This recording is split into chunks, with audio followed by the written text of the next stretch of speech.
NFLandU podcast, and I just want to say this super quick before the show gets started. If you haven't already, please subscribe to us on whatever platform you're currently listening on, or whatever your favorite platform is, whether it's Apple Podcasts, Spotify, or if you're enjoying the video show on YouTube. A like, a comment, a subscribe really helps us in the long run, and you can follow us on our social medias. That really helps us out too. At NFLandU on Instagram, Facebook, Twitter, wherever you are on social media, we're there as well. So make sure to check us out. And to preview this show as a whole, because it's going to be a pretty good episode. It's the final week of the regular season, week 17, and a lot of games with a lot at stake. You got big matchups between the Cardinals and Rams, Buffalo and Miami, who's going to be in the postseason and who's not going to be in the postseason. A lot to be determined. So without further ado, let's get on with the show. Football is important. It's the most. And welcome back to the NFLandU podcast, everybody. It's Friday, January 1st of 2021. Congratulations, everybody. We finally made it through the worst year on record. Give yourself a round of applause because we have all earned it. God, that year sucked. But the good news is we still have one more week of regular season football. It's the final weekend of regular season football. It's week 17, and a lot is on the line for a lot of teams. And we're going to get down to every single playoff situation and every single game of the weekend. I'm, of course, joined by the always great Mark Hogan. Mark, how you doing, my man? Yeah, what's up, Hayden? It's funny how enthusiastic you sound going into week 17. I'm kind of like, I can't believe we have, it seems like only yesterday we were putting out the week 16 episode. Now we're going into a week 17 where so much has happened that teams have been eliminated, and then it's like 3 or 4 games are going to decide who gets into the playoffs and what seed they're going to be at. So it's like, I just want to skip to the playoff round of this. I just want to get through the episode and get to the wildcards, because that's where it's going to get interesting again. I think when it comes to picking these games and previewing them, I think it's kind of gone lopsided now. There's just so much on the line for certain teams, and then other teams, not that they're looking towards the draft, but the most interesting thing to look at with some of these is going to be what happens now in the off season. Obviously, come Monday, we're going to start having firings and stuff happening. The likes of Anthony Lane, we're going to get answers on Adam Gase, you'd imagine. So that's where the interest for those teams is going to be. But again, maybe that's something we're going to talk about on next week's episode and stick to right now, talking about certain teams that have playoff implications on the line. Yeah, a lot on the line for a lot of teams, like Mark said, and Monday is going to loom large for a fair amount of teams. Black Monday is always a major event on the NFL calendar. Excuse me. So we're going to get down to everything that could potentially happen this weekend when it comes to playoffs and all that. So, Mark, to be honest with you, do you have a favorite game this weekend, or do you want to start this one off with a potential heavy hitter of a game? My favorite game of the week will certainly be the Cardinals playing the Rams with playoff hopes on the line. But if I'm to start one off, I think that Pittsburgh-Cleveland is where a lot of things will rest in the AFC, because not just the playoff implications. So we know that Mason Rudolph is back in a quarterback for Pittsburgh. They didn't have the bye because of COVID. Players could use the break, yada, yada. We all understand that.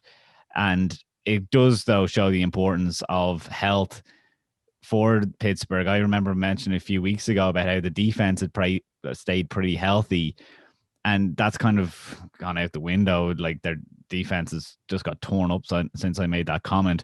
But it kind of reminds me now, with Mason Rudolph in, we're going to see just how good the Steelers have been with Ben Roethlisberger, if that makes sense. Because obviously we know Mason Rudolph, when he was in there last year, himself and Duck Hodges being the quarterbacks for Pittsburgh, they look like a completely different team from what they do now, even though the only difference really is Ben Roethlisberger.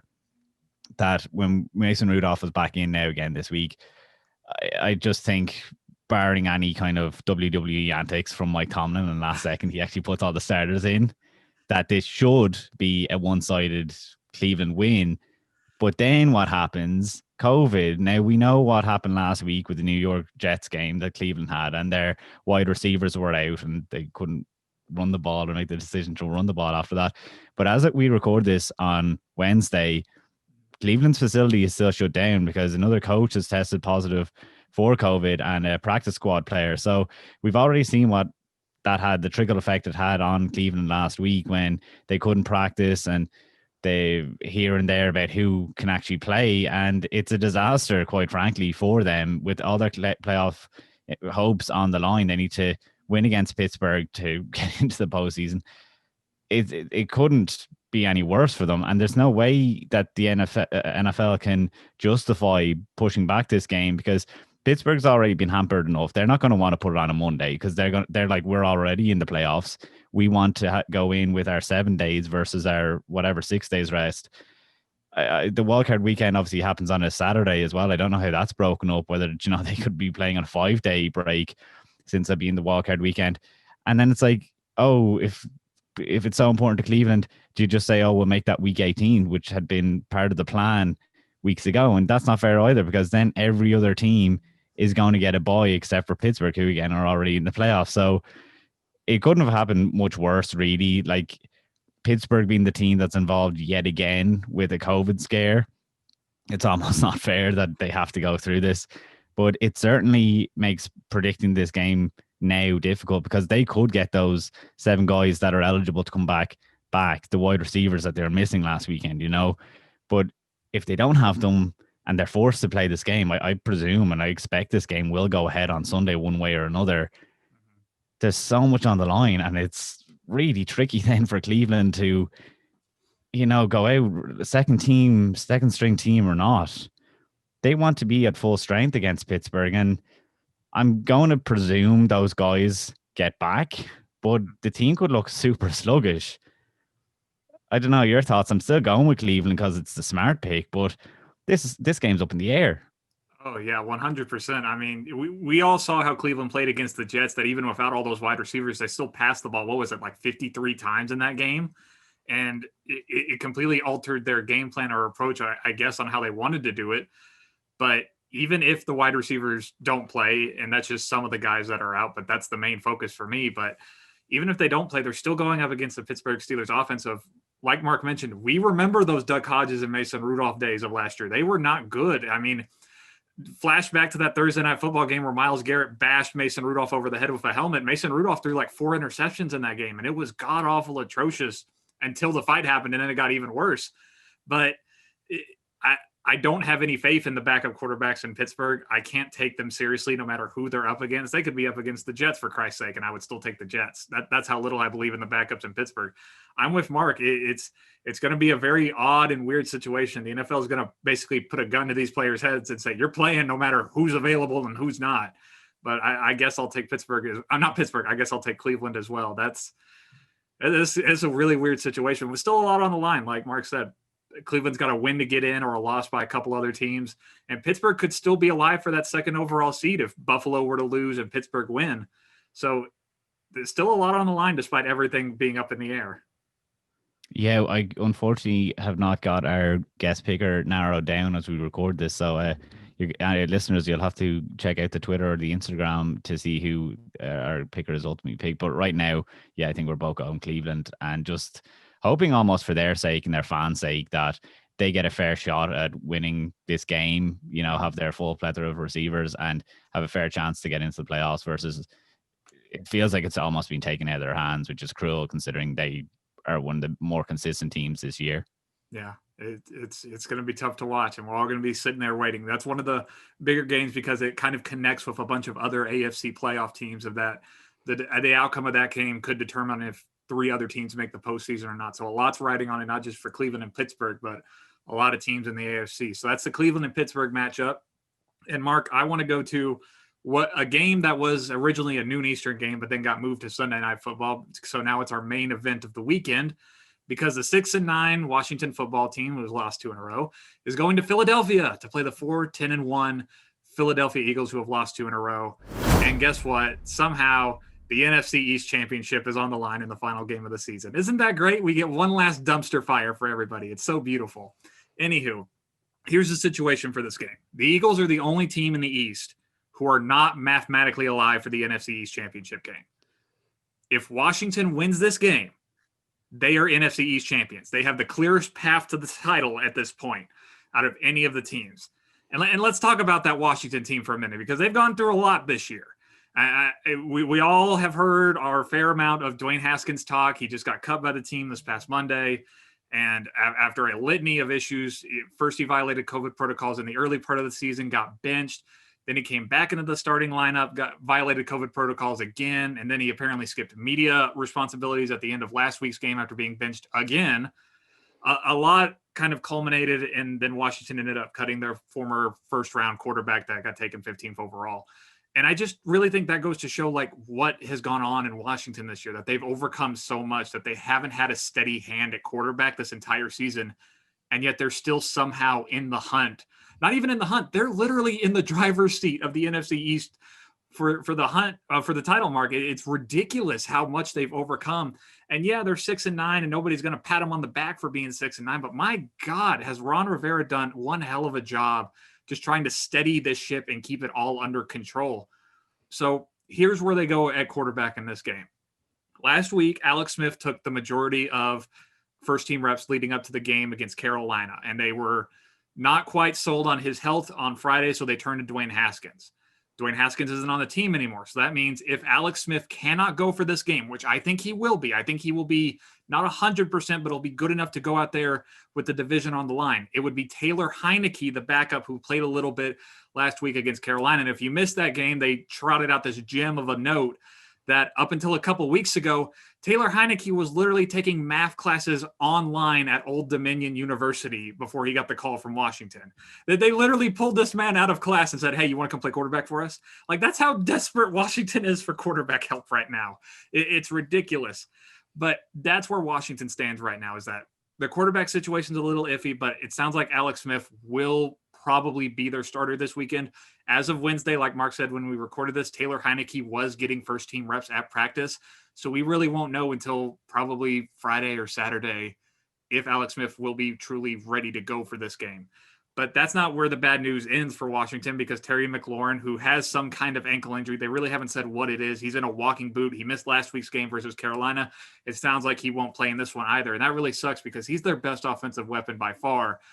And for Washington to not have their quarterback really understood and to have their number one wide receiver missing against a Philadelphia offense that until last week was doing pretty good is not a good sign. But to focus on Philadelphia for a second, they played pretty good football until they ran into Dallas, and they had a pretty good first quarter and a half until all the wheels fell off. And I saw some people starting to blame Jalen Hurts for that. They were like, oh, this is what happens when you trot out a rookie quarterback. And I'm sitting there watching it like, you're really going to blame Jalen Hurts for Andy Dalton throwing 4 touchdowns and almost 400 yards? Like, that's his fault? Y'all need to take a step back.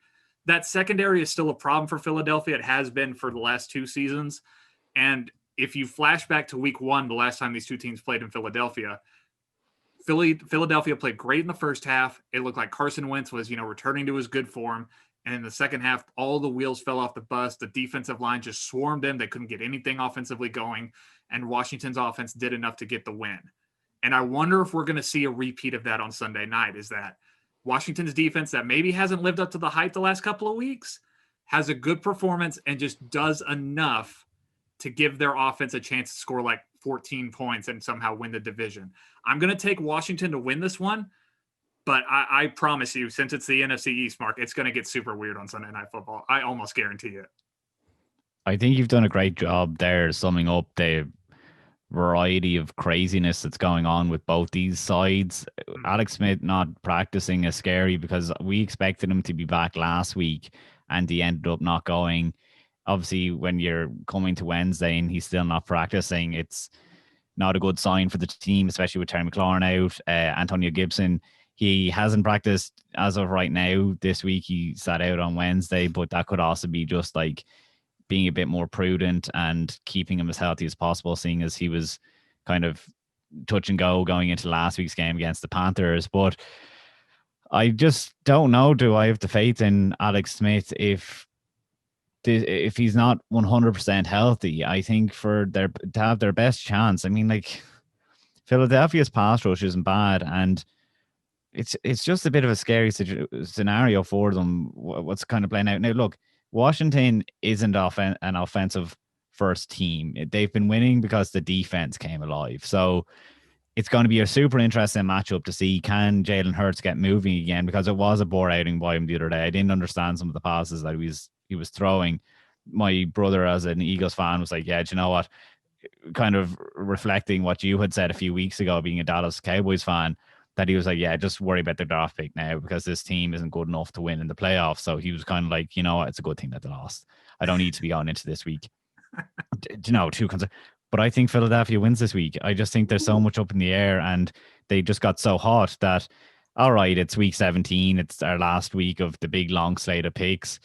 Maybe I'm just having a bit of fun with it. But I just thought, like, they were so hot for a few weeks there, and then they did run into Dallas. But if, like, Washington's had a weird week now with the whole Dwayne Haskins thing, and as we record this podcast, I can't be sure Alex Smith is coming in, and he won't have practiced for so long, so he could be a bit sluggish, and he's missing his best wide receiver. Now, again, he was getting on the chemistry that likes of Cam Sims and stuff. He can survive with those guys. Something tells me I want to play it and go with Philadelphia, and it opens up, and I just think that the Dallas Giants game becomes super important then. Oh, yeah, because if Washington does not win this game, the winner of Dallas versus Giants, that winner will be the NFC East champion. That's how it works out. And Mark, you're not crazy for thinking the Eagles. I thought they could win it too. Like I said, this game's going to get weird, and I would not be stunned if the Eagles win this one. I wouldn't be stunned by a long shot. It'd be the most 2020 thing ever if the winner of the NFC East is determined because, the front runner lost. That would be the most NFC East thing ever. So I'm taking Washington. You're taking Philly. And that's fair. I totally get that. There's nothing wrong with that pick whatsoever. I totally get that one.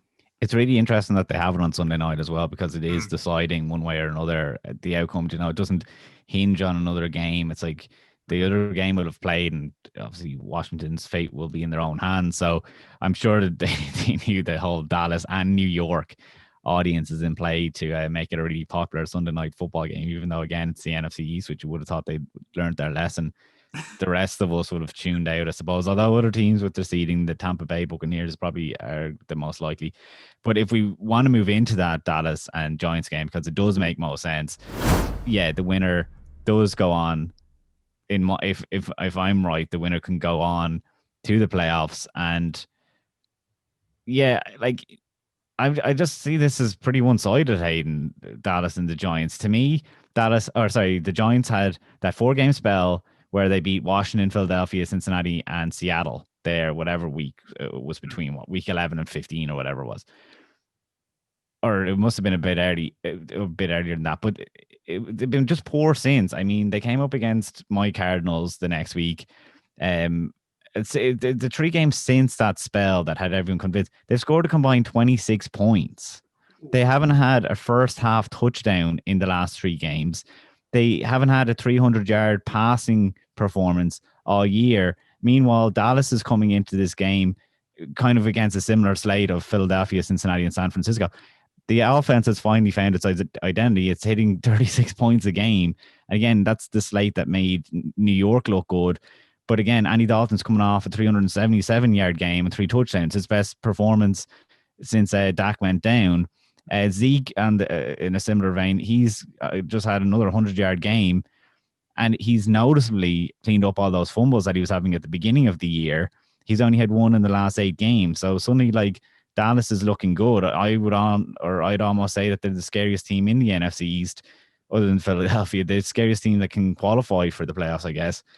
Their defense just not nullified that hot Philadelphia offense, So I think that, yeah, with Alex Smith injured and stuff, they'll know that they have a serious shot of getting in. And I think it's a way, which obviously sucks for them. I would love if they had the 30,000 people in the stadium that really would have sold it. But I just think that Dallas is just playing way too good for New York. New York got found out as, yeah, they had potential, but like it didn't work all year, like Darius Slayton and stuff has been disappointing this year.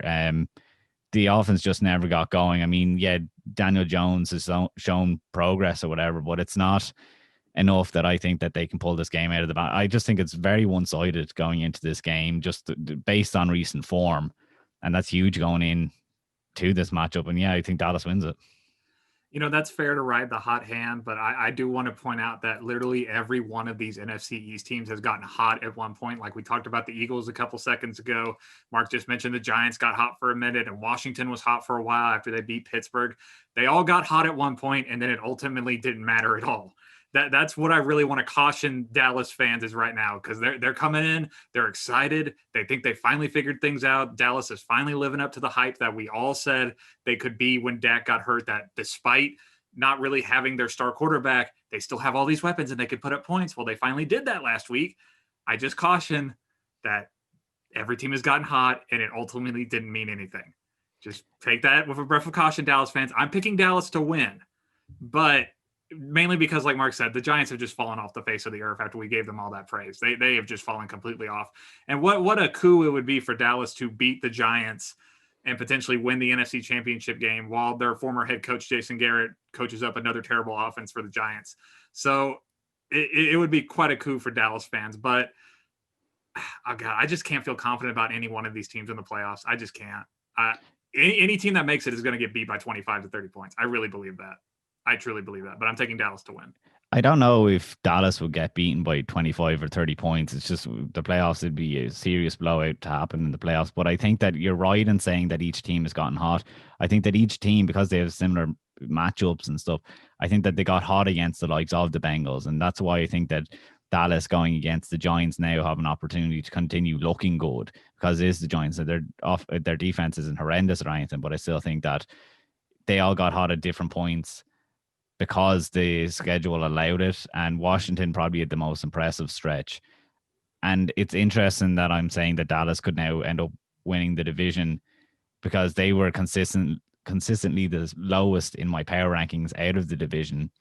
But I suppose, that was because of the fluctuation that was happening in between. But it's just Washington are my favorite team in terms of they could put the best performance up. I think that their defense would be a nightmare for Green Bay. It's pass rush on Aaron Rodgers could be an absolute nightmare were they to meet in the playoffs. But if they're injured, they don't get a fair shot at this thing. And it's just going to be detrimental if Alex Smith can't get on the field. So, I think the way I see it, if Alex Smith isn't playing or if he's not 100%, I think Dallas ends up getting to the playoffs. Well, there you have it, folks. Mark's calling a shot right there. Dallas will make the playoffs. I think they win this game, but I think Washington will close it out. It's going to get weird. I guarantee you it's going to come down to the last 30 seconds of that Washington game to decide the winner. I guarantee it. Just because that's what this season has been to everybody. Just because. Just to screw with people. All right, so that's the Dallas and New York game. And Mark, if you don't mind, I would like to go to a slightly less high-stakes game this Sunday, because the 6-9 Los Angeles Chargers, who have won 3 in a row, people, believe it or not, are going to Kansas City to take on the number 1 seed, 14-1, 10 win in a row Kansas City Chiefs, who have, like I just said, they've locked up the number 1 seed. They literally have nothing to play for. That's why today they announced that backup quarterback Chad Henne will be getting the start this weekend, so Patrick Mahomes can get some rest. It's been a long season. They're going to rest their starters, rest at least one of their starters as of right now, as of recording on Wednesday, akin to what Pittsburgh's doing. And that should be good for the Chargers, I think, because, listen, it's been a long year for Chargers fans. They've gone through a lot. And why not just try to go get one more win? Try to enjoy it with Anthony Lynn while there's still time left, because like Mark said at the beginning of the show, Black Monday is coming up. And while we don't pull for anybody to be fired on the show, his time is likely coming pretty soon. So why not just go out, get one win for him, one more, and go off into the sunset and leave on a slightly happier note? You know what I'm saying? That would be nice for them. And that goes into what I said about the Chiefs a couple weeks ago. They could finish 14-2. They can avoid the curse of 15-1, Mark. It plays perfectly with each other. 14-2 is still pretty darn good.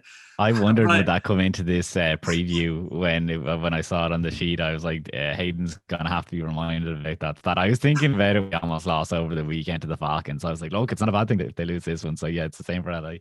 Yeah, same for LA. Listen, there's really not a lot going on for really either of these teams. Kansas City's poised and getting guys rested to be ready for their postseason title defense. And LA's, they're looking into how can they get better going forward to really be a team that can compete over the next couple of years. And that's what's really important for LA. So, go out in on a high note. You had a good rookie year with Justin Herbert. He broke the all-time touchdown record for a rookie. Try to go get one more win. And if you don't, it's okay. I wrote down the Chiefs in my notes, but that was before they got announced that Patrick Mahomes is going to be sitting out. I'm going to change it on the fly. I'm going to take the Chargers in this one. I'm going to change it just for Anthony Lynn, just to get him one more win. Yeah, cool. I'd actually, without the announcement, I should say, I had actually said that I'd go for LA when I was looking at the games earlier on. I just thought that, they're going to fight hard, and Kansas City was going to take the week off one way or another. I don't know if it's exactly the wisest decision. Again, Baltimore getting the first round bye last year and, having the 2 weeks off didn't play out well. And there was a lot said about that and documented about it afterwards that I kind of wondered, would this year's teams do the same thing? Obviously, Kansas City is prepared to bench the starters and, just call this game a write-off. I think that they'll still want to put up some bit of a fight. Obviously, some players still have to go on the field. I just don't think there's going to be anything put on paper by the Kansas City offense. And again, LA is going to fight hard. Of all the teams that have been eliminated from the playoffs, they're going to be one of the teams that fights the hardest, honestly. So, yeah, one way or another, I was going with LA just because you have that feeling, I suppose, don't you? That Kansas City is just they've more important things to look at, whereas this is what's in front of LA right now is the only thing that's certain, because you don't know what's going to happen to that organization on Monday and what direction they're going to go in. Exactly. The first go around of this game was pretty entertaining anyway. So Justin Herbert is showing loads of potential, so he'll want to get that win over the Chiefs. So yeah, I'm there with you with LA. It's actually interesting. Ultimately, whoever our guest picker is going to be, I wonder which way they're going to go in this game. Imagine LA sweeping Kansas City. Oh, that'd be nice, wouldn't it? That'd be so lovely. I want that so bad right now, Mark. I want that so bad. All right, so that's the LA and Kansas City game. And Mark, where would you like to go to next? I suppose we'll keep it on that same thread of meaningless game. Essentially, we go to Minnesota and Detroit.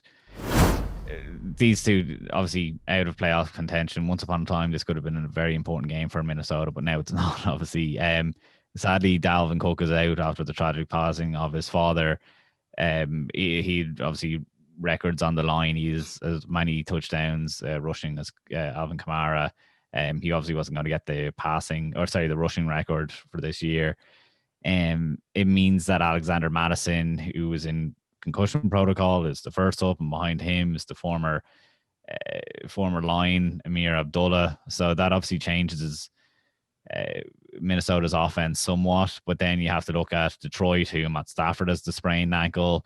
If he does play, it could be his potentially last game in Detroit, depending on what they do, because obviously they have the new head coach and GM coming in this year. So where does he end up? That'll be an interesting storyline to follow. It's a hard one to pick based on, no Dalvin Cook, potentially no Matt Stafford. I'm just going to go with Minnesota. I think that they're still the hotter team and have looked better throughout the year, whereas Detroit have shown complete inconsistencies and we've had their problems with them. Just keep this one short and sweet. I'm going with Minnesota for that in an absolute nothing game. Like, it's actually better to lose for draft position, obviously. Yeah, you're 1,000,000,000% right. My stepdad is actually a Vikings fan, and he said that literally the past Saturday after they got blown out. Oh, wait, not blown out. I'm sorry. On Christmas, they got blown out. He goes like, yeah, at this point, I just want a better draft pick. That's all he said. At this point, that's all I care about. And that should be the consideration for both teams, considering there's a lot the Lions don't know right now. They don't know if Matthew's going to be back next year and what the new head coach would want. And there's suddenly a lot of talk about Mike Zimmer. I think he's going to stay there in Minnesota for the next season, but a lot of fans are very unhappy with how this season unfolded. I'm taking Minnesota as well, but like Mark said, this is one of those games that if you miss it, you're not going to miss a lot. It's not even like, and again, I'm coming off this, but it's not even like it's going to have implications on head coaching, because obviously the Detroit Lions have gotten rid of Matt Patricia already. And in terms of Mike Zimmer, his fate isn't going to be decided on a performance against Detroit in the last week when there's nothing on the line. So there's literally no reason to tune into that game whatsoever unless you're betting on it or whatever. Minnesota are actually healthy favorites in it. So, whatever. That line's probably not even worth going for. But that's that game. One of probably the worst game of the whole slate. Really? Okay. Because there's no implications. Like, an upset doesn't even have any knock-on effect down the line, whereas at least every other game that I have to cover this week has a playoff team that, someone needing a win to affect seeding at the very least. Okay. All right. I had one game that I thought was worse, but I'll get to that one in a little bit. But that's the Minnesota and Detroit game. And Mark, I want to go to a game that has some slightly higher stakes in this one, because the 11-4 New Orleans Saints, not the States, the New Orleans Saints are still alive for the first overall seed in the NFC, and they're going to Carolina to take on the 5-10 Panthers, who are coming off an absolute drubbing of the Washington football team. Now, I tell you that it's New Orleans and Carolina, people are going to roll their eyes and be like, oh, who cares? That's a blowout waiting to happen. And it might be, but this game still matters a lot because here's where things stand. If New Orleans wins this game and Green Bay and Seattle lose, that for some reason, I still don't understand why Seattle factors into the math. But if those two teams lose, Green Bay and Seattle, and New Orleans wins, then New Orleans is your number 1 seed by the end of Sunday. That's why this game is still important because the top 3 seeds in the NFC could all be completely different come Monday. That's why this game is still important. Now, to the game, Mark described the Saints a couple weeks ago as their offense was just a bit off.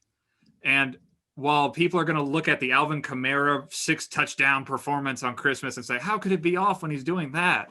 Well, granted, Alvin Kamara did have a historic all-time great game on Christmas. Nobody is denying that. But why do I still doubt this offense?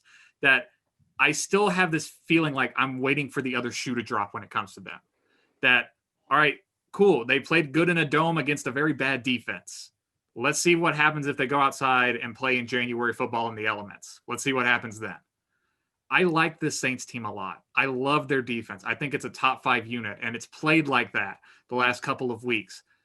But that offense is so concerning to me.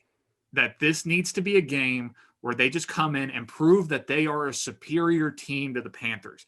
We all know they're superior. There's not a single person in the football world who doubts that notion. But they need to prove it. They need to come in and hammer this bad team. I would feel confident going in and saying, if New Orleans wins this game, I don't know, like 30-15, something like that. I would go into the postseason saying, yeah, I'm confident in New Orleans again. If they go in and Drew Brees throws for like 200 yards and a touchdown and Alvin Kamara does most of the work again, I'm not confident in them. They'll feel like a team that's going to get whacked in the first round just like they did last year. I'm just really concerned about this New Orleans team, and I'm not quite ready to buy completely in like some people were after Alvin Kamara goes off on Christmas. Now, to the Panthers, they did prove they were a little frisky on the other weekend. I almost said Thanksgiving. I don't know why I wanted to say Thanksgiving, but I'm concerned that they don't know what their future plan is at quarterback. I think Teddy Bridgewater has shown this year that he's not really the answer. He can be a bridge guy to whatever comes next, but Carolina needs to be focused on what comes next, the future guy. What are you going to build around? And right now, I don't think they have a plan. And maybe just throw one in, try to get a better draft position. I think right now, Carolina is in play for a top 10 draft pick right now. That could go a long way in helping you get a quarterback. I'm just saying, that can go a long way. I'm taking New Orleans to win, but I'm asking them to show me something. Show me that Drew Brees and that offense is in sync and that they can put up points. That's literally all I'm asking for, Mark. That's all I'm asking. I'm glad that you called the Panthers frisky when you're talking about them because, yeah, they could make it or be a bit troublesome for New Orleans. Teddy not being the future is a great point as well, but when they're saying like he's a bridge, where do you go next? I saw their name linked with Dwayne Haskins, which would be absolutely crazy. Ooh. Why would you do that to yourself? But New Orleans, like, I had no problem with their performance in that blowout. I know that they obviously went behind Alvin Kamara, but like they actively went for him when he had the 6th touchdown on the line. You know, like Sean Payton knew what was going on. He knew this guy's on the verge of a record, you know, an outstanding record at that. So, I mean, you know, I was kind of going off them around the time of the Kansas City game because they're just not blowing me away. And I think that's because I hold them up as a Super Bowl contender. And I just think that in terms of that conversation, they're not quite at the party right now for me.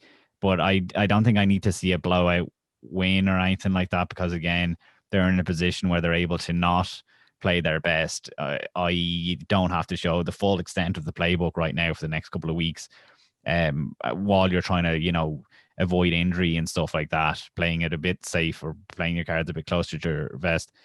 So in terms of that, I'm not concerned, especially when you look at most likely they're going to get a sluggish team in the playoffs in the first round if they don't, you know, move up and get that first overall seed. First overall seed, what are we talking about? So like they could get Chicago, Arizona, or the Rams, and each of those teams has an asterisk next to their name in terms of can they have an impressive performance in the playoffs. So yeah, New Orleans I'm not worried about for the next couple of weeks at least. That's fair. I get that.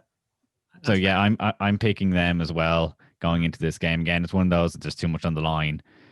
And not enough on the line for the Panthers unless Matt Rule wants to get really crazy and I don't know, do some things because he's the bit of an outlier because he's a first year head coach and some of them like to get exotic or whatever, and they not looking towards the draft as much. They're just looking to have had installed the plays correctly and show a bit of the culture and all that. So yeah, I'm going to New Orleans, and if we want to go to another game that keeps the dial up a bit, huge implications. Jacksonville going to Indianapolis. I expect Indianapolis to win straight off the bat because it is Jacksonville. Although, like with the number 1 seed locked in for them, they're allowed to get as tough as they want. Maybe they were just like playing down so that they could get that first pick the last few weeks. Mm-hmm. But the problem for Indianapolis is they're the team that don't control their fate. Mm-hmm. Baltimore, Tennessee, or Miami would have to lose. And whereas I know we'll get into the Miami and Buffalo game, that's the most important one for Indianapolis because they expect Baltimore and Tennessee to win their games. Like, it's a tough position for Indianapolis to be in, considering they are a good team. We were very hesitant or, on the fence at the beginning of the year, whether they could or would get into the playoffs. And, that's what it's boiled down to, that they're a real fringe team. They haven't been playing well lately. And that blown lead that they had against Pittsburgh gave me huge fear for the team because it's not the first time this year that they've done that. Played really well in the first half and then given up and just imploded in the second half. Like the Pittsburgh game is obviously one example. Baltimore, the same thing happened. Indianapolis let another playoff contender get hot, essentially. Like in the first half the other day, they had a ton of yards. They had the 21-point lead. They got the first downs. Defensively, they had Pittsburgh's offense looking awful. Then they became completely inefficient after the break. The defense fell for like Big Ben's tricks, and I don't know what that means going forward for them. To me, they're a frustrating team, a bit like Atlanta, that they have the potential. They've shown great things to start games, and then they've just kicked themselves in the teeth. So I said on last week's show that they're the one team going into the playoffs as a wild card that they're a real bogey team that on their best day they can beat teams. And I think our concerns about Phillip Rivers and stuff staying upright, they've proven now that the offensive line can keep him up, and he is able to operate that offense. And that was the one concern that we had. Would he be able to do that, or is he gone too old? But it's just the whole facet of the team now. Those blown leads are scary, and when you're not controlling your own fate and stuff, I think that they play well this week, but there's no guarantee we get to see the team play again after this week. You're absolutely right. Off the bat, I'm going to take the Colts as well, but I saw an interesting report come out on Wednesday that said that they're not going to put up the out-of-town games on the scoreboard, that they're not going to put the scores up for those games because apparently they just don't want the players scoreboard watching. They just want them to focus on the game. And that's what the Colts need. They need to win this game, and they need to have one of the other wild cards or Tennessee lose, because the Colts are not only just in play for a wild card, they could still win the division for Christ's sakes, which is crazy. But I take the Colts to win. And like Mark said, Jacksonville can do whatever the hell they want now. They got their first overall pick. They're going to get Trevor Lawrence. They can have their cake and eat it too. They get the first overall pick and can rob their division rival of a playoff spot. Oh, just happy days in Jacksonville. Just happy days. But I'm taking the Colts to win as well. And Mark, you mentioned a certain game in your preview, if you don't mind me moving on. Oh, I think I know where it's going already. I wanted to go to a different game, but you mentioned this one by name. I'm like, oh, we got to go there next, because the 10-5 Miami Dolphins, who have won 2 in a row, coming off that miracle win over the Raiders, are going to Buffalo to take on the 12-3 Bills, who have won 5 in a row. And this is it. For the first time in what feels like forever, first time in my lifetime, to be brutally honest with you, a Titanic clash on the top of the AFC East that doesn't involve the Patriots. Oh, God, that just feels so good to say. Oh, that just feels so good to say. Anywho, here's how things work out. Buffalo is currently the number 2 seed in the AFC. They haven't clinched it yet. Behind them is the Steelers, who we already talked about. They're going to be resting Ben Roethlisberger and starting Mason Rudolph. So, Bills, balls in your court for whatever you want to do. If the Bills win this game or the Steelers lose, either or, then the Bills clinch the number 2 overall seed. That's what's in play for them. They can fall to the 3rd seed. That's as lowest as they can get. Now, to the Bills, not the Bills, to the Dolphins. They're the highest wild card right now. They're the number 5 seed. If they win this game, or if Baltimore, Cleveland, or Indianapolis lose, then Miami clinches a playoff spot. That's what's at stake for them. And Miami doesn't want to scoreboard watch either, like we just talked about with the Colts. They want to take destiny into their own hands, and they want to win this game to secure a playoff spot. And I think they got a pretty good shot of winning this game, to be brutally honest with you, Mark. They played down in Miami in the early part of the season, and I know these two teams are vastly different from them, but Miami gave them a good scare then, and they gave them a good scare the last 2 times they played last season. I feel like this game is going to be really close. I really do. And I feel like this is a massively important game for the entire AFC. Because like it or not, I view Buffalo as coming into this postseason as a juggernaut right now. The only team that's a bigger threat than Buffalo is the Chiefs. And that should really terrify teams, that I think Buffalo can be a team that can go shot for shot with just about anybody right now with the way Josh Allen is playing. It feels like he has a 4-touchdown night almost every time he steps on the field at this point. It's ridiculous. So the rest of the AFC is practically going to be sitting there watching this game and hoping that this very good Miami Dolphins defense that loves to blitz, that loves to get weird with it, that runs all these fake plays, that does, fake punts, and Ryan Fitzmagic comes out for the final half quarter in the second half to save the day almost every week.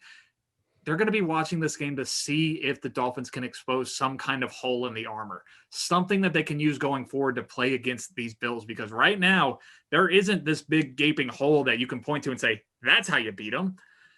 There just isn't. So teams are going to be hoping that they can find that. And the Bills, I view them a lot like the Steelers in that after, the Chiefs are announcing they're going to rest their starters, not their starters, just their quarterback. The Steelers did it too. I'm kind of waiting for the Bills to do it. Once again, we're recording this on Wednesday, but they might do it in the next coming days just to have their guys rested and healthy. It'll be interesting to watch, but if things go full scale and they're fully out there and going for it, I'm going to take the Bills to win this one.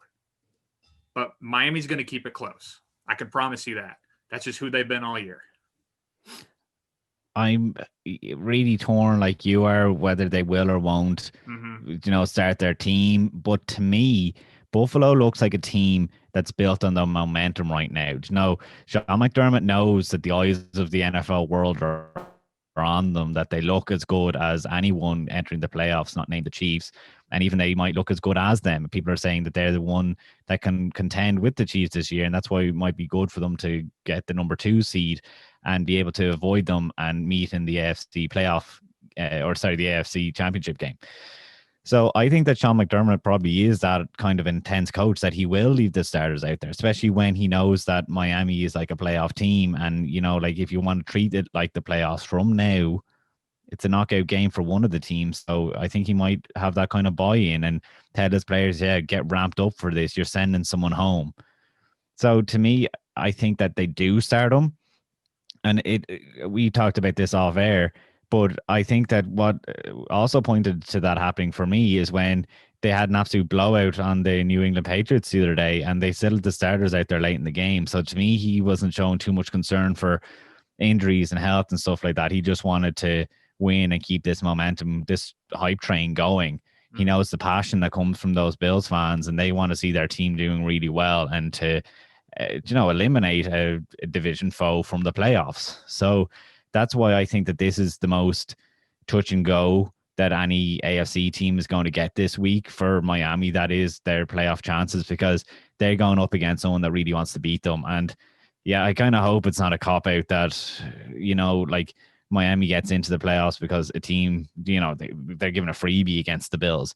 I want the Bills to play and to keep that momentum going, because to me, they look like they want to be Tennessee from last year, the hot team that people were scared meeting in the playoffs. Mm-hmm. And that's the team you got to fear most, that just whatever team gets hot, it's not necessarily the first overall seed. It could even be like the final wild card. Just whatever team that gets hot is the team that I am always most afraid of, because they're just going to come in and raise hell because they got nothing to lose. Their back's already against the wall. They don't care about anything. And the Bills are kind of fitting that description right about now, like Mark said, and they're terrifying. So I'm taking the Bills. You said you're taking the Bills as well? Yeah, I'm taking the Bills, hoping that obviously it's a real game and not some cop-out job. It would be fun if it was a real game. It would be real fun because these two teams are good. I like both of them. So that's the Miami and Buffalo game. And Mark, where would you like to go to next? I suppose to wrap up this AFC side of things in terms of like the touch and go kind of, we just talked about Indianapolis and Miami, and it's natural to go to Tennessee, who are playing in Houston this week. You know, when they set this on the schedule, they obviously thought that Houston was going to still be in with a shout of winning the division or, you know, making the playoffs. Mm-hmm. That's obviously not how it's panned out. And straight off the top, I'll go for Tennessee in this game because it obviously has huge implications for them. You know, they winning in and all that.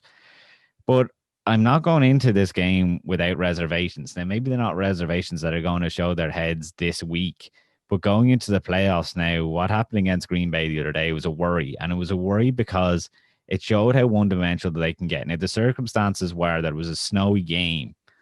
And it just, you know, it meant that they really had to fall back on their run-first offense. And it just showed them up, I thought.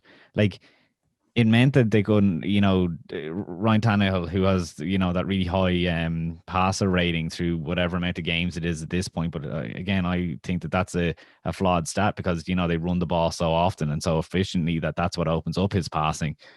But like they couldn't get it moving the other day. Like the Green Bay just said, all right, we're defending the run.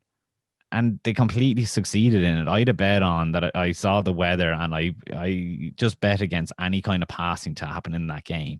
It was like Aaron Rodgers to be under 300 passing yards, Ryan Tannehill to be under 250, stuff like this. And yeah, it worked like an absolute charm for me because AJ Brown and Corey Davis were absolute non-factors in that game. It was just Derrick Henry run the ball, and Ryan Tannehill takes up off the middle off that fake when he faked the pass to he faked the handoff to Derrick Henry, and everyone on Green Bay bought it. That's not going to happen going forward, you know. And I'm like, if they end up, say, meet Buffalo down the line, and it's another snow game, you know exactly how to beat Tennessee. And it's just, it came at a bad time for them, that game, just so close to the playoffs. There's a bit of a, you know, there was a lot to learn watching them the other day. They were just so unimpressive, especially when on the other side of the ball, Green Bay were able to move it with ease. Now, again, they were the home team. They know how to play in the snow. But it's like when one team can look so good that's gone to the playoffs, another team that's gone to the playoffs doesn't look so good. I just think that's frightening. And again, they have to get through Houston. I think that passion and determination will mean that they do beat Houston this weekend. But going forward, they're just not as hot this week as they were a week ago. I 100% agree with you. I'm taking Tennessee to win as well. But like Mark said, that Green Bay game, it took a lot of the luster off Tennessee, in my opinion, because, you know, we were all kind of settling in. Okay, like Tennessee is solid enough. They can go into the postseason and be a problem for teams. But watching them just get mollywopped like that was okay. That we had to take a step back and go, okay, Green Bay's for real. We all knew that. We all knew they were for real. But Tennessee is maybe not as for real as they wanted us to believe. But I'm taking the Titans to win, and they'll win the division in this one and get a home playoff game. Now, I just almost want to clarify before we jump off it. Like, we're not jumping off Tennessee. Yes. Like, they have shown us enough over the last whatever month or so that they are a legitimate team going forward. It's just, again, if they end up going to Buffalo, and the most likely scenario is they're going to play Baltimore in the next round, in the first round of the playoffs. I mean, it's not easy. It's not easy. So they don't have many more opportunities to look good or, you know, to get hot again. Like, they just obviously play Green Bay, which is a playoff team. Now they get the break with Houston, but from here on out, like, it's so touch and go and dog eat dog, etc. That, like, it's just a bad timing for them. It's just in serious games now they've lost momentum. Yeah, they lost a lot of momentum, and this will be a good, not necessarily bounce back because Houston's played close these last couple of weeks, but this will be a kind of get your mojo right going into the playoffs, you know, get your cards in order kind of thing for the Titans. Get the ball to Corey Davis and AJ Brown this week. Like, forget about Derrick Henry, you know, like, we know what Derrick Henry can do, and, you know, you can pound the ball, but I just, to me, I'll tell you a quick story. I was playing Derrick Henry and AJ Brown in my fantasy team this week. I had Aaron Jones, and I was like, so I had Stephon Diggs still to play, and I was like, I just hope that they don't go off too much. And sure, they combined for something like 15 points, Derrick Henry and AJ Brown. That's how bad they were the other day. Yes, wasn't even close in the end. Yep. I had him on my fantasy team too, and I was crying. Yes, I was well aware how little they went off. Anyway, we're gonna get out of fantasy and you podcast, and we're gonna move on. That's the Houston and Tennessee game. And Mark, I want to go to a game that you called it the one you're most looking forward to for obvious reasons next, because the 8-7 Arizona Cardinals are going to LA to take on the 9-6 Rams, who have lost 2 in a row. And this is basically a de facto elimination game for both of these teams. This was supposed to be one of the bigger matchups of the weekend. I thought this could have gotten flexed into Sunday Night Football, and then we realized how injury rattled both teams kind of are right now, one more than the other in the Rams, and we'll get into that in a second. But here's where both things stand right now. Both of these teams are wild card teams right now. The Rams can get in if they win this game or if the Chicago Bears lose. That's the Rams' path to the postseason right now. The Cardinals, it's apparently a lot slimmer from what I'm to understand. If according to NFL.com, the only way that the Cardinals can get into the postseason is if they win this game. According to NFL.com. Winning in for the Cardinals. That's simple. Which sucks. That's the only way you can get in when you got these two teams that could get in with, a win or a loss with the Rams and the Bears. But the Cardinals, I think they're sitting really pretty, especially with all the injuries coming out of the Rams. And we'll start there first. So if you didn't watch the Seattle game between the Seahawks and the Rams, where the Seahawks clinched the NFC West title, Jared Goff basically, when he threw a pass, his thumb kind of just went into another player's crown of the helmet and basically destroyed itself. Reports have varied saying, oh, it's just a dislocated thumb, or no, it's a broken thumb and a dislocated thumb. Either way, cameras caught Jared Goff literally popping his thumb back into place in the middle of the field, and it made me want to gag. It was so, oh God, it's making me shiver right now thinking about it. So Jared Goff isn't going to be able to play in this game. Sean McVay's already ruled him out. They said he could potentially be available if they advance the wild card round. They said if. It's a big if right now because he had surgery this past Monday on his thumb, and that's something you never want to hear on a quarterback's throwing thumb. But if he can't, not if he can't, he won't be able to go. That means John Wolford, Wolford, will be the starting quarterback for the Rams in a win and in situation this Sunday, which is, not something you want to hear very often, that a backup quarterback's taking over. But the hits don't stop coming there because Darrell Henderson, their de facto starting running back at this point because Cam Akers was out, suffered a high ankle sprain. He's listed as not doubtful. He's not going to be in this game at all. I believe they put him on IR. So he's not going to play. Cam Akers has a quote unquote, their other running back has a chance to play in this one. And that's not good when it's listed as a chance. So you're going to be missing both of your starting running backs probably. That means the bulk of the carries are going to go to Malcolm Brown and Xavier Jones on the running back roster. Oh, and one last thing, Cooper Kupp, placed on the COVID list this week. He won't be available for this game at all. So you don't got your starting quarterback. Your number one wide receiver ain't there. And you're missing your top two running backs. How in the blue hell are the Rams going to win this game? Oh my goodness. This is just nightmare scenario.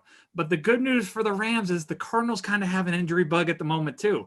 Now, Mark is going to be able to talk about that more here in a second when he takes over, but Kyler Murray is apparently dealing with some kind of lower leg injury. He said on Wednesday that he will be playing in this game no matter what. Now, to what degree he is healthy is completely up for debate. We don't really understand what kind of leg injury it is. They're being very mum coming out of Cardinals world right now with injury news, but Kyler is not going to be 100% is what I'm trying to say here. He's going to be a little hampered, and to what degree we'll really find out when they start playing and the defense starts getting after him. But both of these teams have injury issues right now. And when you don't have your starting quarterback for the Rams and your starter for Arizona is a little banged up, I really think coaching comes into play a lot, in that how these two coaches match up against each other, how they drop game plans, and how they design stuff goes with it. When I wrote my notes for this Monday, I took the Rams to win, and that was before everybody got listed out. Mark, call me crazy. I'm still going to take the Rams to win this game. Oh, good. I'm glad for our picks this week. It makes it even more interesting. I'll be even more nervous. To me, you're absolutely right. It's devastating. And I'm never a fan of injuries. I absolutely appreciate that it gives my favorite team a chance at making the playoffs, which I'm thrilled considering they were so bad against San Francisco the last day. But it wasn't Jared Goff that stopped the Cardinals offense when these teams met a few weeks ago. It wasn't Cooper Kupp. It wasn't Darrell Henderson. When Kyler Murray wasn't 100% healthy the last day against the Rams, it was the Rams defense that stopped them, and just they couldn't get anything going. So the offense can be miserable. And the Cardinals defense is been a positive, all things considered, for me this year. But like, it's not a gimme that the Rams offense is going to be horrendous. Like you said, it's going to be down to coaching. So can Cliff Kingsbury make sure that the offense clicks for once, because it's been so hit or miss for the Cardinals? And then what does Sean McVay have up his sleeve? I mean, Malcolm Brown isn't the worst running back in the world to fall back on. Like, exactly. Cam Akers has stepped up now, but it was like Darrell Henderson started the year off well, then Malcolm Brown got a few touches, then it went back to Henderson, and then it went to Akers. That, like, it's not a complete write-off. Now, the Cooper Cup, that was a real gut punch, I thought, for them, because one way or another, like, when you had him and Robert Woods on the field, and they do have plenty of weapons, but like, that offense has been so hit or miss too. It's a real sucker punch for the Rams. Now, they can still get in, I believe, with a loss and yes, sorry, they can get in with a loss. Yes, they lose and the Bears lose, they can still get in. Right. So you're hoping that plays out for them, and they're given a better chance to get Jared Goff back, even though Jared Goff himself, we know, was so hit or miss, and him playing with a broken thumb isn't going to be good for anyone in the playoffs. Like, exactly. I mean, Buda Baker, obviously we love on the show, playing safety, a handsy kind of position. When he was playing with the cast on, he wasn't able to play as well there at the safety position. And it's like, yeah, he went out on the field, but you knew he was hampered. So when it comes to a quarterback like that, it's like an injury on either hand is bad when you're a quarterback, and fumbles and all start coming into it, and like, his touch can be gone. Like, the interception that he threw over the weekend was absolutely silly, like the one that he just floated into the middle of nowhere, and it just looked like a guy that was trying to look good. But like, he took out of his depth on that interception. If anyone wants to look at it back, I think it happened like the third quarter or something like that. Look, I'm going with Arizona, obviously, as a fan. I hope that it is one of the performances where the offense clicks, but there's no guarantee going into the game. It's just going to be, just guts and glory on the line, and I'm hoping they come through. But like, I'm not super confident in Cliff Kingsbury's play calling and aggressiveness at the moment. And it's super interesting going in towards the playoffs with, like I said earlier on, the Bears, the Rams, and the Cardinals. They each have their pros and cons. On a good day, they're all tough to beat, and on a bad day, they can look like some of the worst in the league. Yeah, I think that's a fair way to describe this bunch of teams fighting for these last two wild card spots. It's going to be very tight and interesting coming down the stretch on Sunday. So that's the Rams and Cardinals game, a de facto elimination game if we're going to get one this weekend. Basically, a win and you're in for the Cardinals. That's their only way in. The Rams can get in with a win or a Bears loss. That's the path for both of these teams, and I'm taking the Rams, even though I know I'm going to regret it. And Mark's taking the Cardinals. And I hope you regret it, honestly. Yeah, Mark, where you want to go next? It makes sense, I guess, if we go to the other NFC wildcard team, one that is sewn up by Tampa Bay. They're pretty much locked into the top wildcard seed. If they win, they absolutely have it, or a Rams loss would get it for them anyway. And this is one team that Bruce Arians, typical Bruce Arians, he's like, no, I'm not resting any starters, even though we're pretty much locked up at where we're at. He's like, we're playing to win, we're playing for pride, and we're playing for Mike Evans to get a 7th straight 1,000-yard receiving year, because it'd be a record in the NFL. It's never been done before. Wow. So, I mean, look, we see Big Ben and stuff being rested to preserve them. We saw there the other day, like I said, in Buffalo's game, Cole Beasley gets injured in the 4th quarter because he was left in. Is it a wise decision to be leaving out your Tom Brady's and stuff and risking injury? Obviously, Bruce Arians is very proud, and he's saying like he wants to get to the 11th win because it's important to him, I suppose, to always put in good effort. And it's, that different way of coaching a team, that you don't want to take a week off. You want to keep building momentum and keep looking good. So we'll see how it works out for them. I suppose really they're likely going to get the NFC East winner, which isn't a bad thing either if they can go out and win this game. So losing the tiebreaker to New Orleans that time mightn't actually be the worst thing in the world, now that when it comes to the first week of the playoffs, that they're potentially facing an easier team. Oh yeah. Versus, you could be playing a hot Cardinals team or whatever. It could be if you're New Orleans. So yeah, it's a formality. I think that the Falcons, obviously, if they're facing this Tampa Bay team that is playing hard, mightn't have enough. Again, like they're coming off that 17-14 loss to Kansas City. It shows how close they are, and there's a lot of positives going for them next year, although I still don't understand why it couldn't have happened this year with or without Dan Quinn. Plenty of improvement and plenty of discussion we're going to have this offseason about the Atlanta Falcons, who aren't a million miles away. Maybe it can be a bit problematic for Tampa Bay. It doesn't really matter. They could still lock up that seed with a loss as long as the Rams lose as well. Yeah. So, looking forward to seeing Tampa Bay in the playoffs. Nothing else really matters. Win or lose, they're still going there. Yeah, they're going to be there. And I put it on Twitter literally after the Falcons lost to the Chiefs. I'm like, if we could all just kind of chip in for Falcons group therapy, because those fans really deserve it after this, not just year, these last couple of years. I mean, they've had it rough lately. And, maybe it's not a great consolation prize, but I think they could win this game. They could. I mean, they went into Tampa Bay the last week of last season and pulled an upset to end on a high note. So it could happen again, but I don't think it's gonna. I'm going to take the Bucs to win this one as well, lock up that 5 seed, and then go on the road to face whatever 6 to 7 win division champ that the NFC East spits out. So that'll be fun. And Mark, if it's cool with you, if we want to move on to another lesser game with really no stakes at all, the 7-8 Las Vegas Raiders, who have lost 3 in a row, going to Denver to take on the 5-10 Broncos, who have lost 2 in a row. Now, I'll keep this one super short. This is basically my disappointment bowl, the 2 biggest disappointments of most of the teams in this league. We all had high hopes for Denver at the beginning of the year, and now they're sitting here at a 5-win team in the last week of the regular season. And my hatred for the Raiders has been chronicled here lately after I said, I believe in you, I'm ready to accept you. And then they let me down and no-showed December for the 2nd year in a row. That's why this is the disappointment bowl. The John Gruden era in these first 3 seasons has not necessarily been great for Raiders. There have been some high moments where it looks like they're really building something special. And then there's once again a 2nd straight December where they're completely no-showing when they had the playoffs in the palm of their hands. So there's not going to be any major coaching shakeups in Las Vegas, even though they just fired their defensive coordinator. By the way, I'm going to call my shot right now. I think Wade Phillips is going to be their defensive coordinator next year. You heard it here first, folks. Because, he's my best friend and I know everything that he's doing. Anywho, the Broncos are in a much tougher situation. They still don't have an answer on Drew Lock. And they're going into year 3 under Vic Fangio with really no results. Yeah, their defense has played good, but the direction of the organization hasn't exactly been great since they won the Super Bowl a couple of years ago, Peyton Manning. It's a very uncomfortable offseason that the Broncos are about to head into. And I guess a win here would do wonders, or at least make them feel good, I guess. I'm not really sure. I don't feel positive about either of these teams at this point. I guess I take the Raiders because their quarterback is in Drew Lock. I guess that's why I'll take them. I don't like either of them right now, to be brutally honest with you.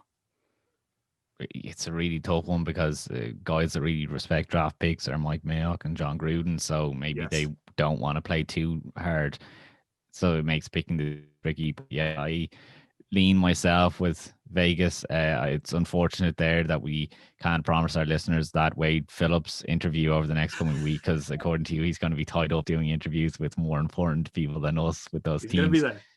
But look, again, Vic Fangio is locked in for next year. John Gruden's locked in for next year. There's not a lot of implications coming out of this game. It's just going to be who wants to win it, or who wants a worse draft pick, I guess, essentially. So yeah, I'm going again with Vegas. The one thing that I suppose could be on the line if Drew Lock wants to go off to kind of save some job security for him, I think he's going to be in a quarterback battle anyway going into next season. So I don't know what putting up tape does for him, maybe for a future team. I doubt that it's come to that point just yet. But tough game to call. I'll go with Vegas as well. Maybe it'd be safer to go for Denver just to spice up our picks a bit. But no, I think I'll just go with Vegas because I'm not going to be paying too much attention to that game either. It's a lot like the Minnesota-Detroit game. It's basically a crapshoot at this point. So that's the Raiders and Broncos game. And Mark, where would you like to go to next? Yeah, I actually have a couple of fun ones still left. We'll get to the Green Bay Chicago game, unfortunately, after this. It's too good, and I guess it'll sum up kind of our playoff talk a bit better. But Baltimore, who doesn't love them at the moment? we talking about how they got hot, and let's look back to look forward again. They had 250 rushing yards against the Giants the other day, third week out of the last 4 with at least 230 plus rushing yards, which is just insane. It just shows that everything's clicking for them again. And you really have to point to what happened with the offensive line when Ronnie Stanley went down a few weeks ago. There was that bit of shuffling, and it made them look like they weren't the most fantastic team. But Orlando Brown Jr. swapped over from the right side and has been a godsend for them, really, because it could have been really nasty. But he's been playing really well and protecting Lamar's blind side. Obviously, he was good against the run anyway, but he's proved that he can be there in the passing game. You know what? Like, the first drive the other day against New York just showed how clinical maybe is the wrong word, but just how suppose how hot this offense is. They were able to just operate how they wanted to. They had 4 different rushes on the first drive. It took up 8 minutes. It was just that bulldozing style of play that was unstoppable last year, and it seems that way again. Okay, like, it was against an easier side in the New York Giants, who, don't get me wrong, they ranked pretty highly against the run going into this game. So putting up those numbers was impressive. But then I kind of thought earlier on, how do we sum up how good this offense is in a different way? Because each week we want to talk about it and put accolades to their name. But I thought a good way might be to break it down into fantasy football numbers, because you know how, like, your Green Bay Packers, the offense is really good, but it boils down to Aaron Rodgers, Aaron Jones. This week it was AJ Dillon and Devontae Adams.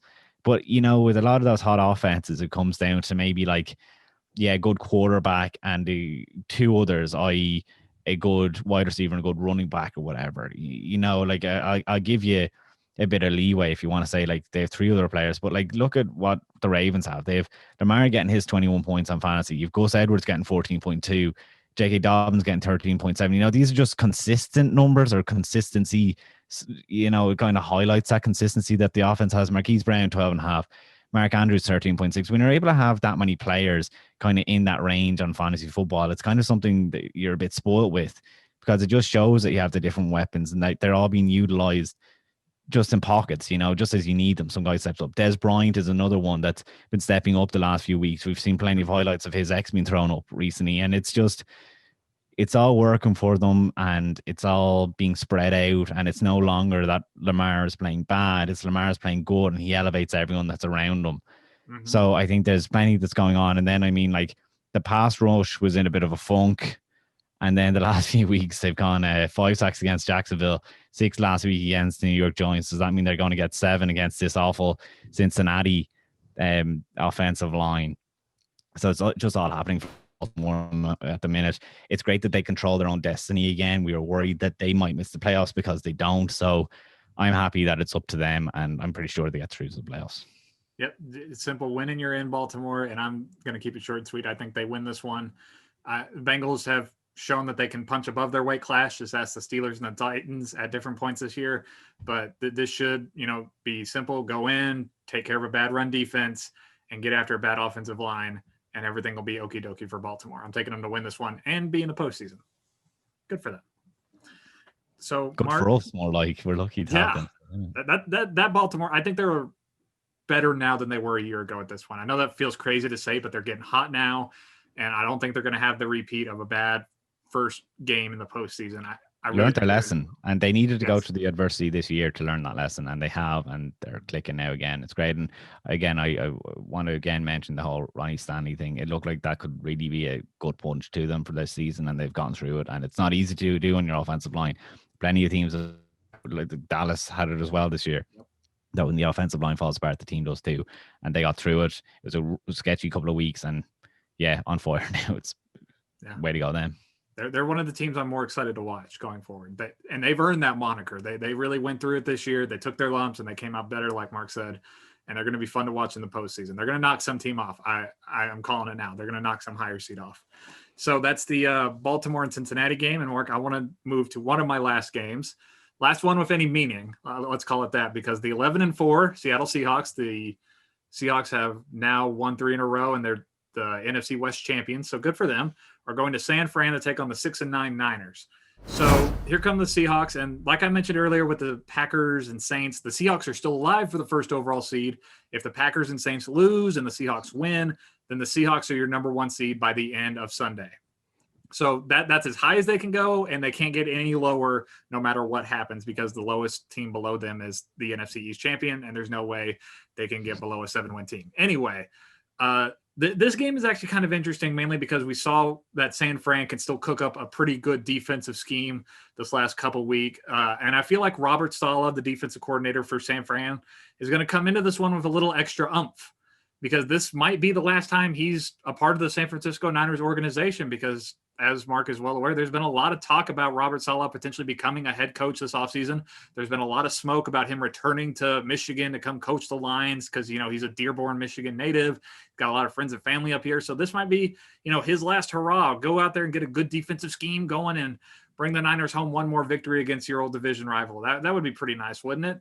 But the good news for Seattle is the last couple of weeks, their defense is playing a lot better. I have some questions about their offense right now, and I can't believe I'm saying that, but nothing too major really concerns me that's really making me stop and go, oh, the Seahawks have to do this for them to impress me. Even if they lose this game, I'm not really worried about them. It's the Niners. Seahawks and Niners games usually get pretty weird and frisky.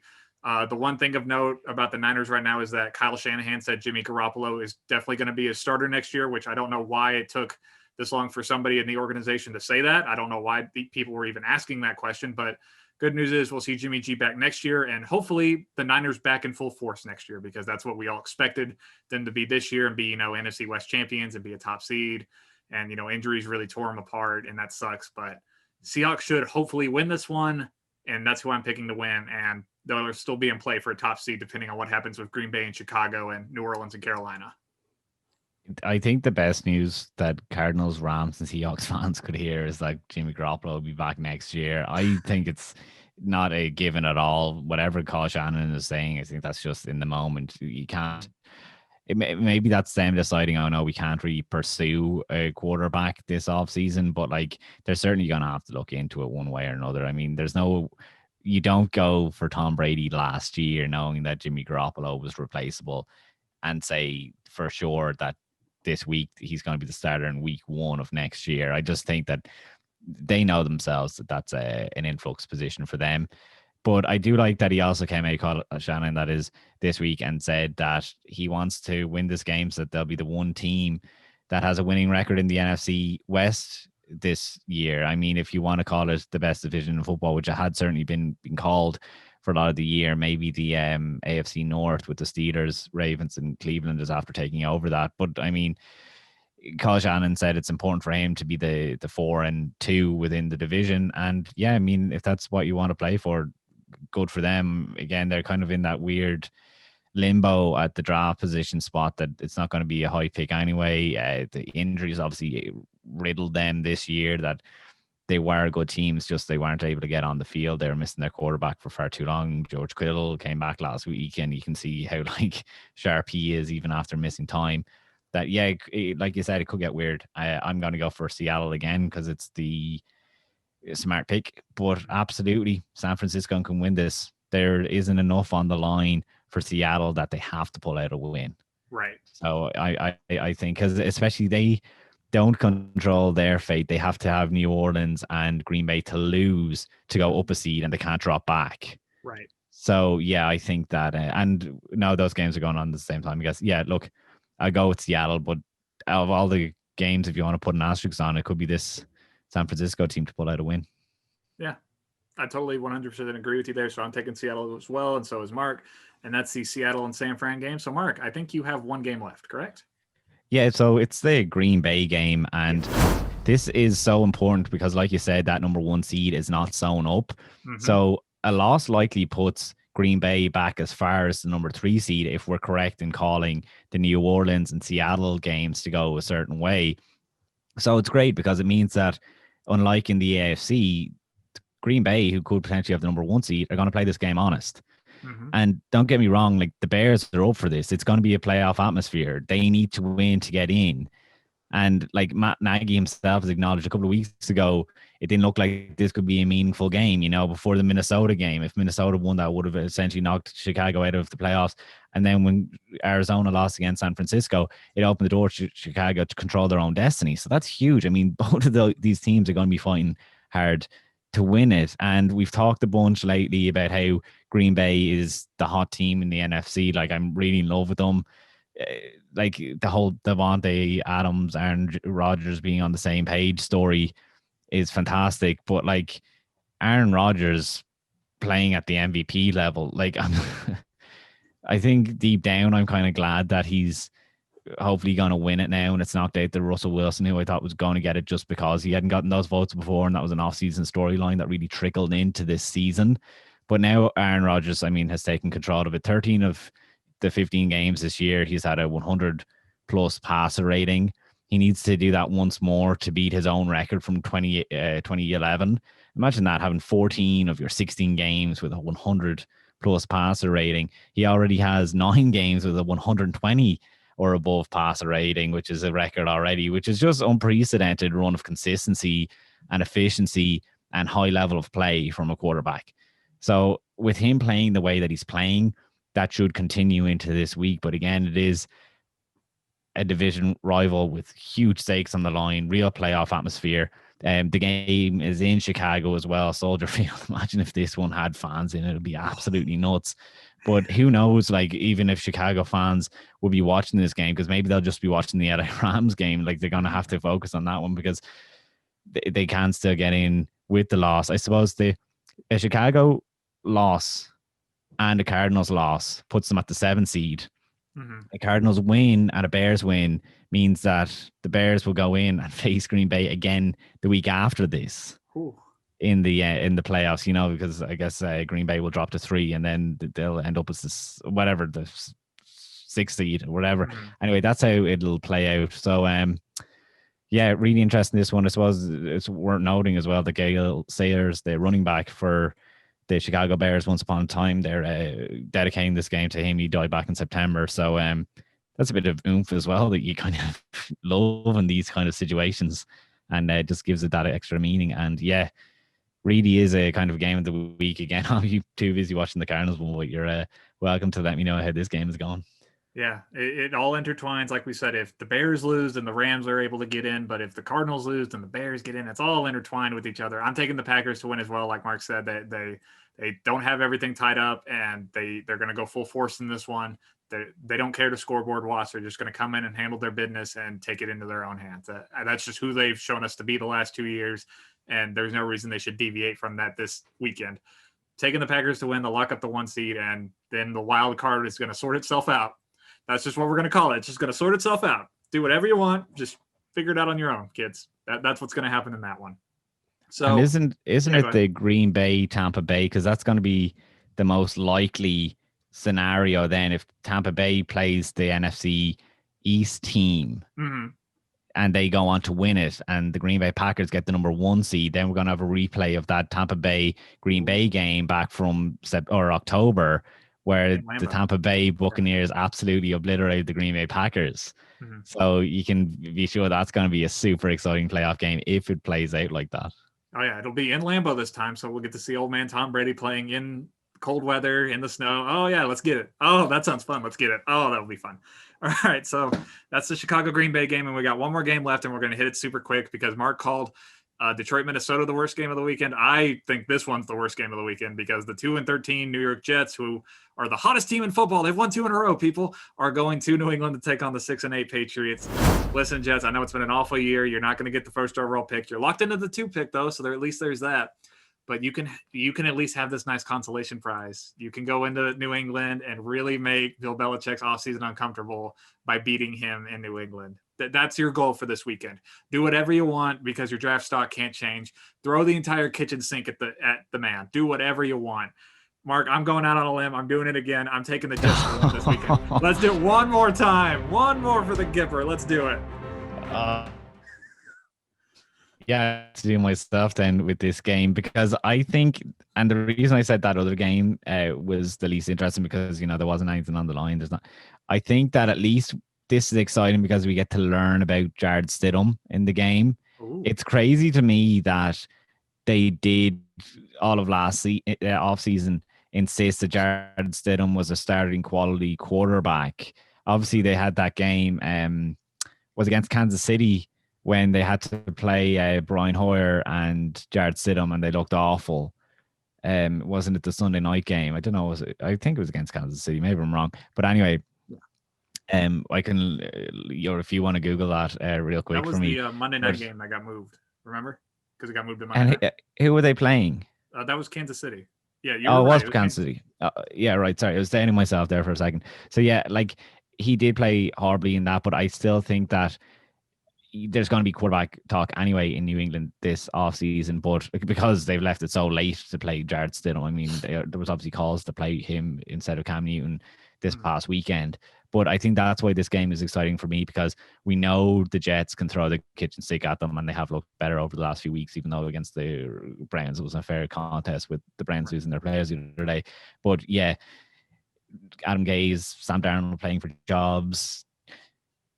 This game is exciting to me from that aspect. Okay. There's just there's a lot on the line in terms of future narratives and what we're going to be paying attention to in the offseason. I mean, in the grand scheme of things, it doesn't matter too much, like the point about Mike Zimmer or whatever about jobs aren't going to hinge on this particular game. But I suppose it's like you said, it's going to make the Patriots uncomfortable about what they're going to do with the quarterback situation, regardless. But I just think that it could be a very sloppy and not a fun game. Right. Yeah, I'm going to go against you just because let's make it exciting. I'll be rooting for the Jets on the weekend, but let's just, for the sake of our picks, I'll go for New England. That's fair. All right. So that's all of the games this weekend and the final week of the season. And Mark, if it's okay with you and the listeners, I want to keep us in for at least another minute or two, because I'm going to run through the playoff standings where they are right now and just run through them super quick and what they could mean, if that's okay with you. No, excellent, because I'm looking at our clock right now. It's actually an hour and 20 minutes. We've done 15 game slates in longer than this, so we still have a minute. All right, so we'll start first in the NFC. We're going to go from the top to the bottom. Packers are the 1 seed as of right now. You win, and you're the 1 seed, Packers. It's as simple as that for you. Saints at 2. If they get a win and the Packers and Seahawks lose, they could move up as high as 1. Saints currently at 2. Seahawks are at the 3rd seed right now. Seahawks win, and the Packers and Saints lose. The Seahawks can move as high as the 3rd seed. They cannot get any lower than where they currently are at 3. At 4, we have... I put it in my notes as NFC East champion as of right now. That's where we're going to keep it at. So whoever the NFC East spits out will be the 4 seed and will host a playoff game. Now we're getting into the wild cards. At 5, like Mark said, Tampa Bay is basically locked in at 5, and they're going to be playing this weekend. They're the top wild card right now. 6 right now is the Rams. They have a win and in. That's one way they can secure their spot. Or if the Chicago Bears lose, the Rams at 6. 7, this is the final wild card spot in the NFC. The Chicago Bears are currently sitting in the 7th seed. The Bears have a win and in situation. They could beat Green Bay and they're in. Or if the Cardinals lose to the Rams, the Bears also clinch that final playoff spot. And then the one bubble team in the NFC is currently the Cardinals. They are the outside looking in. But their path to getting in is very simple. They only have the win and in situation. Beat I don't know why I blanked on their name. Beat the Rams, and you are in, Cardinals. It is as simple as that for you. I know I went through that super quick, but that's the NFC playoff structure. And I went through that super quick because the AFC one's a little more complicated. So, AFC, top of the bracket. 1 is Kansas City. That's not changing. They're locked in. 2 is Buffalo. Win and you secure the number 2 seed, or if Pittsburgh loses, you secure the number 2 seed. 3 is Pittsburgh. If Pittsburgh somehow wins their game against Cleveland and Buffalo loses, then Pittsburgh moves up to the 2nd seed, but Pittsburgh basically can't get any lower. 4 is right now the Titans. Remember, the Titans have to win to secure the AFC South Championship game. If they lose this game and the Colts win, the Colts could be the AFC South champion here at 4. But right now it's the Titans. If they win, they're in as the AFC South champion. It's as simple as that. Now, number 5, Miami, the top wild card. Once again, win and you're in. It's as simple as that. Or, here's where things get tricky. A loss by either Cleveland, Indianapolis, or Baltimore. That also clinches a playoff spot for the Dolphins. A loss by any of those teams or a Miami win. Now they're the number 6 seed, currently the Ravens. Once again, win and in, or a loss by the Browns or the Colts.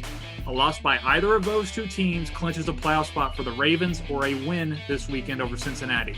The last and final playoff spot is Cleveland as of this moment, the Browns.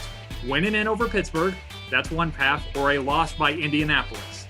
If one of those two things happens, Cleveland is in the playoffs. And the last team, the bubble team, is the Colts right now. Like we talked about earlier, they do not control their own destiny at this very moment. They need a win. That is first and foremost. They have to win against Houston. Then either any one of the wildcard teams, Miami, Cleveland, or Baltimore. If any one of those teams loses and Indianapolis wins, then Indianapolis becomes one of the wildcards. Or if Indianapolis wins and Tennessee loses, then Indianapolis becomes the AFC South champion. That's super quick, super Cliff Notes version of what we're dealing with this weekend.